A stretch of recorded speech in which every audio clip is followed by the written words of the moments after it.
Anak muda ini sebenarnya mudah aja. Suara mampu mengakar dunia, suara mampu didengar, dan apa yang dicadang dan disolusikan perlu ada pandangan yang boleh kita terima. Cabaran paling besar mereka ini adalah mereka ada amanah besar, ada maha depan siswa itu.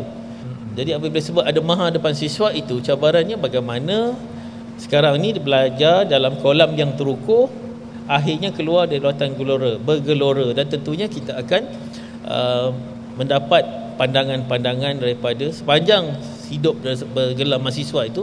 Perlunya suara itu didengar. Anak muda ini sebenarnya mudah aja.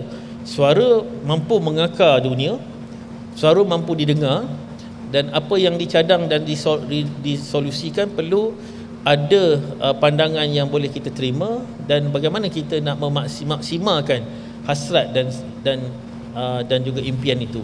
Cuma cabarannya berbeza lah untuk kami ni. Satu, di Universiti Besar Jaya cabarannya berbeza kalau dibandingkan di sini Universiti Shah Alam, yang tentunya setiap satu kita tak boleh tengok dari sudut pandang yang sama.